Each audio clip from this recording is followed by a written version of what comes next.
Hey, you. Hi, did you eat?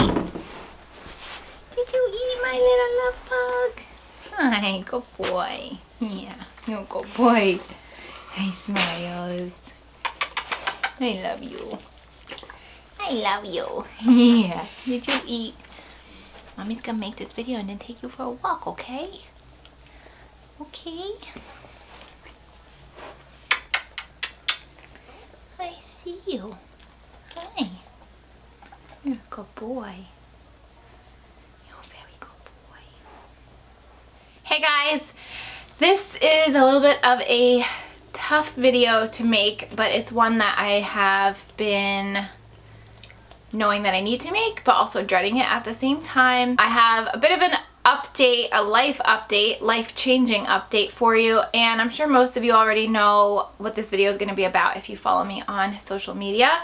I have been keeping everyone up to date on my Instagram, and I even started writing on my blog again just to keep people updated. But I haven't addressed anything on my YouTube channel because we have been basically living in a hospital for the last month. Ugh, I don't even know where to begin. So on July 16th, the day after Bentley celebrated his 1-month birthday, Addison was diagnosed with acute lymphoblastic leukemia, which is most commonly known as ALL. And that was pretty much the worst day of my life. The worst day of my life. Okay, we're gonna try to make this video on one take. Probably gonna have to edit a lot of this and it's probably gonna come off very choppy, but this is not fun or easy to talk about, but I want to talk about it because it's very therapeutic for me to talk about.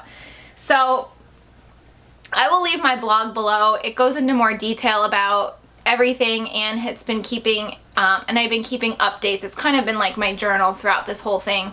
So if you want more details, I'll just refer to my blog. But to give you an overview, this came out of nowhere. It just out of nowhere, like the craziest thing. And so anyway, a few days prior to the 16th, my mom had mentioned to me that she thought she looked yellow. I didn't notice it or see it at all. Dan didn't think so. I even think I asked Nick if he noticed it, but nothing. And it wasn't until the day before the 15th, or it was on the 15th, so it was the day I was taking Bentley for his 1-month checkup, that we had one of her little friends over to play, and seeing them side by side, she did look different color toned than her friend. I guess the thing that kind of pushed me over the edge was 2 nights prior to me bringing her into the doctor, we had sent her upstairs to get her pajamas on, and I heard a big boom, and I ran upstairs and I said, what was that? And she was on her feet and she's like, oh, I just fell. And I said, did you trip over something? And she said, no, my legs just felt a little wobbly. So I thought that was kind of weird. I decided the day that her friend was over, we had Bentley's well check. I brought Addison with me because I thought, I'm there, I might as well just have the doctor look at her. I love my doctor. He's been our doctor for the last 4 years since she was born. And I also had a really great relationship with him prior to having Addie, just with the work that I was doing. So I love our doctor. And we went in. Bentley had a great checkup. I've been wanting to film updates for him too, but that will just take a back seat right now. He said Addie did look a little pale, but nothing to be concerned about. But he was like, if it makes you feel better, I'll send her for blood work and we'll just see. He's like, I'll call you tonight. Don't worry about anything. It's probably fine. Didn't hear from my doctor that night, so that made me feel like everything was fine. Like if it was something bad, he would have called me. The next morning, I was getting breakfast ready and she fell again. And that's when I knew, you just know, like something's not right. And I said, what happened? And I said, did your legs feel shaky again? She said, yeah, they just felt a little wobbly. So I called the doctor to see if they had the blood test back. The nurse I talked to said, there's nothing in her chart. Let me check with the doctor and I'll call you back. She called me back in less than 5 minutes and she said, Addison's hemoglobin is extremely low and you need to take her to an ER right now. So that was kind of like where the line drew for me, for like normal, everyday, fun summer life to like disaster. So I called her dad, I called Dan, I rushed to the emergency room, I threw Bentley to get, I think he was still in his pajamas. I just put him in the car seat and we went. Finally got there, they took us right back. We didn't even sit in the waiting room. Took all her vitals checked out to be really good. Oh, and I should mention up to this point, of course, I start Googling, low hemoglobin, and the first thing that comes up is like an iron deficiency, or maybe she was anemic, which I said, well, that would explain why she's kind of tired and whatever, maybe why she's pale. So that's what I was like hoping for. Whenever you hear something, anything concerning about blood work, I think our minds always go to the big C word, but I was trying to not let myself go there. So I'm like, oh, maybe it's just an iron deficiency. Her dad had said the same thing, that he looked online and that's what it looked like. About 10 minutes later, one of the emergency doctors came in and she said to us, I'm not gonna lie to you, her blood work is very concerning. We wanna do more blood work because a lot can change from her blood work she had yesterday to today. And at that point, I was concerned because I said I thought it was just her hemoglobin, and she said all of her counts are down. So immediately my mind went to the darkest place ever, and I think I already knew the answer to this question, but I just needed to hear her say it. And I said, well, it's probably just that she's like an iron deficiency, right? And she said, no, it's not that, because these other numbers that we're looking at wouldn't be this low if it was just an iron deficiency. So I said, well, what else could it be then? Like, I'm not stupid. I knew the answer, but I just felt like I just needed to hear her say it. And when she said the obvious one is cancer, like, my world just stopped. And like, it's weird because obviously I knew that's what it was, but to actually hear her say it, I feel like doctors are usually so conservative, and they're like, they don't want to give you any information until they know for a fact to not worry you. So when she actually said the word cancer to us, I just knew it was bad, because she wouldn't be saying that if there was a chance that it wasn't that. So no sooner, one of the pediatric oncologists came in and she said, I looked at her blood smear under a microscope and it definitely appears to be a form of leukemia. You see those St. Jude commercials, and you see people posting on Facebook fundraisers that they're doing for families. You just never think that that's going to be you in that situation. You just never, in a million years, did I think that I would be hearing that from anyone. They admitted us right away to the hospital. They ran more blood work to confirm exactly what it was, and I guess this was the good part for me and for her dad, was as soon as they came back with the blood work, they were very matter of fact, like, this is what it is, this is how we treat it, this is the most common form of childhood cancer, and we know exactly how to handle it. She's gonna have a great prognosis. Most kids are cured in 2 years, but it is gonna be a long road. And so that gave me a little bit of peace. I was terrified that they were going to come in at some point and say, like, we've never seen this before, this is a really rare form, we're going to try different things, and, you know, we'll figure it out, or we need to admit you to you know, maybe a more capable children's hospital. Like, I don't know. I was just relieved that they knew what it was and they knew exactly how to treat it, and they had a really good prognosis just based on a lot of other cases. So we spent over 3 weeks in the hospital. We checked in on Wednesday, July 16th, and we came home on Friday, I think. I don't know. Friday, came home on the 6th, I think. I don't even know. All my days are like blending together. Today's Sunday, we came home on Friday, so it was almost 4 weeks. The first week in, she developed a bloodstream infection, which was a very common kind, like the kind of, not that they're common, but the infection that she had was very common. So again, we know what this is, we know how to treat it, we're just going to give her these antibiotics, she'll be fine. She was fine, but that definitely delayed us from leaving the hospital. And the reason we were it was like a holding pattern for the last, I'd say, week and a half, was because her ANC, which stands for absolute neutrophil count, I'm going to be a doctor by the time she's cured of this, was 0, and they needed to see 2 consecutive days of it being positive, and it would go up and then come down, and we wouldn't know until each morning. So the last week and a half was very stable. Like, she was just getting dextrose every day, just fluids, and she was getting her antibiotic even though the infection was treated and gone the next day, but they still, because she was in the hospital, had a high risk for infection, kept her on the antibiotic. So it was pretty stable from that perspective. So that's where we are now. Literally the day that she was given this diagnosis, they provided us with a printout of the first, I think, 36 days of her treatment, and it gave you the day, the date, the chemo that she's going to be receiving, and any other medication. So right now she is on dexamethasone, which is a steroid, and she is on that twice a day, and then she's been receiving chemo every week. On day 29, that's the big day. That's the day that they are going to do another bone biopsy. They did a bone biopsy the next day that we were there. They put her port in. They checked her spinal fluid. There was no leukemia cells in her spinal fluid from day 1, which is an awesome relief. And they did a bone biopsy just to see where they were. And then on day 29, which is this coming Thursday, so prayers please that we get some good news, they're going to recheck to see what's going on there, and that's the day that they're going to determine her risk. When kids have ALL, they're either considered low risk, standard risk, high risk, or very high risk.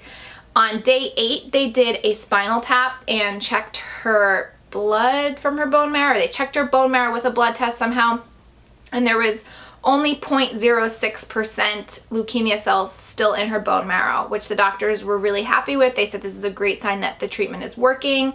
When she came in, her bone marrow was made up of 70% leukemia cells. So just in a, week, it was a dramatic difference, which was another relief. And the first week they did, I think actually like after day 5, they did a test.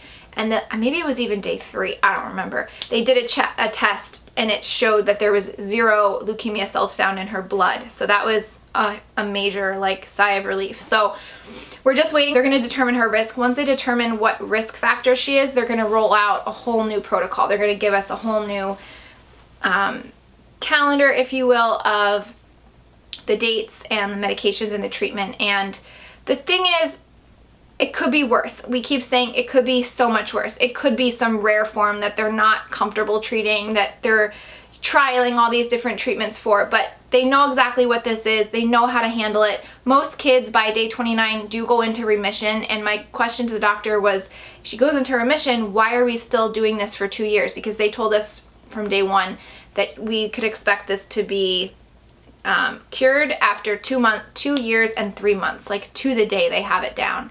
And my question was, if she's in remission on day 29, why are we continuing for 2 years? They said they used to clear everyone after they were in remission those 29 days, and then it would always come back. So they just kept doing more research and extending the length of treatment until they got to this 2 year, it's 3 years for boys, 2 years for girls, this comfortable time frame where it's pretty much guaranteed to not come back. It still can come back, but it's a very small percentage and chance. But this has been in motion, this protocol has been in motion, he said, for 30 years or so. So it's kind of like when you have strep throat, there's a specific antibiotic that they give you, and even though you're not contagious after 24 hours and it's most likely gone, they still want you to finish out your prescription. So it's kind of the same thing. These little tiny leukemia cells, even if they show on day 29 that they are completely out of her bone marrow, there could be some undetected ones. So the chemo and the treatment continuing through is just to assure that they're all gone and that they're not going to come back. So it will be a long haul, but there are definitely phases with this treatment. There's really 4 phases. We're in the first phase now. After day 29, we'll enter, after that 38 days, a week after day 29, we'll enter into the next phase, which is called the consolidation. There's so much information online if any of you are even interested. Not that anybody wants to be researching this, but it's hard for me to not explain in depth because there's so many terms and everything, but there's a ton of information out there if you guys want to look into this further. But the consolidation phase is about a month to 2 months, and then there's I think delayed intensification, and then the maintenance phase, which is the longest phase, which is usually the last 1.5 years of the treatment, is the longest, but it's the least intense. So she'll probably be coming in just once a month for chemo, and then getting chemo pills at home, medication at home. So it's a lot. There's been a lot of information thrown at us. I'm just trying to process it, and I just wanted to fill you guys in because I consider you guys like a second family to me, and even just with posting about it on social media, it's been amazing having so many people praying for my little girl and just sending good vibes and positive thoughts, and it's been great. And I just can't thank you guys enough to know that you guys are all thinking of her, and that so many people are thinking of her and praying for her, and I just can't say it enough. as far as how we're doing now, it's really, really great to be home. The steroids, I freaking hate them. I feel like they've turned my child into a child that I don't even recognize, which has been the hardest on me. And they warned me that this would happen, and I actually have a couple friends, unfortunately, whose kids are in the process of going through the same exact thing. They're further along and nearing their end of treatment. So it's been really comforting just to talk to them, and everybody that we've talked to, even people that know of other families that have dealt with this, it's pretty even keel with what they're all going through at the same time. Like, so that's really comforting to me. I actually have an awesome little friend that I met through social media named Crystal. We've been keeping in touch. Crystal's son was diagnosed with this 2 weeks before we were, so she's 2 weeks ahead of us. So it's just really comforting to not feel like you're so alone in such a hard battle. So I'm trying really hard to just stay positive and keep strong. You know, it's really hard because it's not just Addie. It's like I have an 8-week-old, and then we have Louie, who just started 8th grade, and he's like this grown up all of a sudden. And Dan and I have our wedding in October, which we're kind of still playing by ear. We've made all of our vendors aware of what's going on. They've all been super great. So we're basically just gonna see how she feels that day, I guess. But, you know, at a time when I thought we would just be in total bliss over Bentley and planning our wedding and looking forward to that, it just has this huge dark cloud over it now. I almost feel like God obviously knew this was going to happen, and so he sent us like the most perfect baby who could be making this 10 times harder on all of us. Bentley is seriously this gift from God. I keep joking that I feel like before God sent him to us, he said, listen, your parents are going to be going through a lot, so you need to be on your best behavior and just take it easy on them, because he's just been so amazing. And I'm just so grateful for that, and it's just a bright light in the darkness right now, so I'm really grateful for that. And our families have been, I mean, because we come from such great families, but you really just you just don't know how amazing your family and friends are until you are faced with something like this. Everybody has stepped up. My family's been incredible. My brother drove home from North Carolina and surprised us in the hospital one night, and my mom's been at my side, at Addie's side, cooking us meals and watching Bentley when Dan went back to work. So everybody's been amazing. Dan's family has just I mean, I always knew I hit the jackpot with his family from the beginning, but this just I just feel so grateful to have them, because it's just so much extra love and support that we really badly need, and they've been helping out with Bentley. Our sister-in-law flew home from New Orleans and surprised us, so we are surrounded constantly by love and support, and I don't think we would be functioning without them. So that's been really huge. I'm sorry I'm getting so upset. It's so hard to talk about this, but today Addie's with her dad, and so I just decided to put on makeup for the first time and a cute outfit and a little bit of jewelry, and I went and got my nails done. I'm just trying to take a day to myself to just feel a little normal. But it's hard because you just feel a darkness over you. And I guess the hardest part for me is just seeing Addie on these steroids. It just, like I said, I just don't recognize her. She got so puffy. Her poor face is so puffy, and her belly, and that'll all go away eventually once she's off the steroids, which she's off them next week, thank God. But on top of all the physical features of her, they've made her extremely moody. In the hospital, it was so hard because she just was so moody and just really hard to deal with. But it's sad. It's so sad to me because it's almost like she can't help it and she has no control. I keep wondering why her? Why her? An innocent, beautiful, has everything going for her, healthy up to this point, little 4-year-old I have to watch go through this. I don't know why, and I know I will eventually get it, and I trust in God, and I've been relying on my faith so much to get me through this, but I know there's a reason, and I don't like to question it, but it's hard not to question, why. The steroids also make her legs pretty weak, so she's having trouble going up and down the stairs. We've been through a lot with her in the hospital, between them trying to find a vein. It took them 3 tries, and she hates the bandages coming off over her port. It's off now, but little things like that. We've been through that. In the very beginning, she was crying all day about her legs hurting and her head hurting, and we've been through a lot. But I have to say that the hardest part for me as her mom, has just been seeing her struggle going up and down steps. Like something so simple to do. It's just, there's nothing worse than seeing your kids struggle at doing something that should be so easy to them. So we're probably going to start physical therapy at some point. Like I said, all the doctors, my friends that have been through this, they've all warned me that this is all normal and like part of the thing. You just have to get through it. It's hard, but we're going to stay positive and we're going to stay strong. And I know that this is not going to define her. It's just going to make her a super strong superhero. And I know there's going to be an answer to all of this one day. I just can't wait to hear what it is or see what it is. But yeah, I just don't like seeing her. Like, I feel like this is just taking over. The steroids really have just been awful. The chemo she's been handling, like, knock on wood, like, she hasn't had any effects to that, any nausea, vomiting. Her hair, I do think it's thinning a little bit, which that's a whole other thing I'm like loathing because she has such long hair and I've never had to cut it. So that's where we're at. I really do want to keep up my videos. I really do want to keep up on social media because as much as this sucks, I feel more normal when I'm doing this, and I love doing this, and I love talking to you guys and interacting, and it's a nice outlet. I've always said it. My channel has always been an outlet, never a job for me, and I'm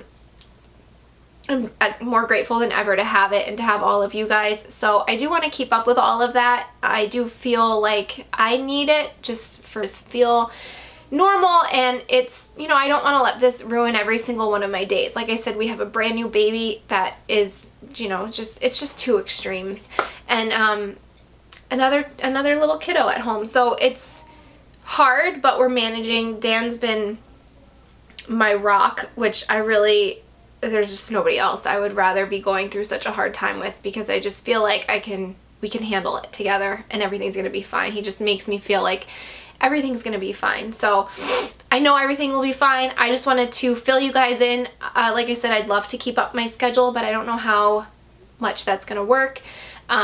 We're keeping Addie out of school just because with all of the chemo that she's been getting, it basically destroys her immune system and wipes it out. So she doesn't really have like a fighting immune system that if she's around somebody that's sick or you know, not healthy, she could be very susceptible to get sick. There is a protocol that if and when she develops a fever, we have to go straight to the emergency room with her.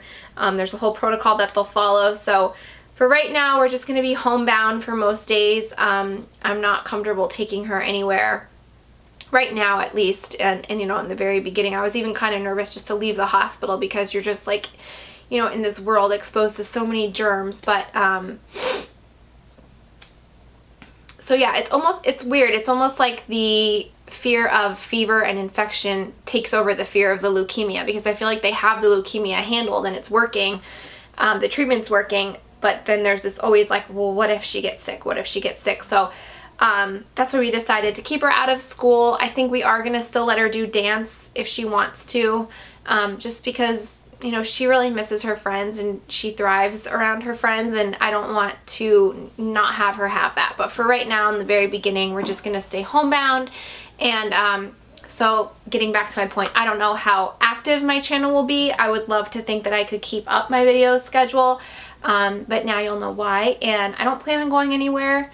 Like I said, I love this part of my life, so I do want to keep up with it, and I hope that you guys will stick with me, and in 2 years we can all look back at this and be in a much better place. So I'm sorry that this video was super emotional, although I'm sure most of you can understand, and I can't wait to see you guys again soon. I have videos planned. I had some stuff planned to do until this all happened, but I've been living in a hospital, like I said, so it's going to be a little before we get back in the swing of things and I can find time to myself. You know, it's funny because you have an 8-week-old and you think that's what's going to consume all of your time throughout the day, but now it's twofold because I have an 8-week-old and then a 4-year-old that's battling this crazy fight, and because her legs are so unstable right now. I'm pretty much attached to her going up and down steps, getting up and down off of a chair, a couch. Like, I just don't want her to fall. So I'm here, and I will probably be more active on Instagram than anything, just because that's easy and I can do it right from my phone. But I'm here if you guys want to chat or send us your prayers, which would be so greatly appreciated.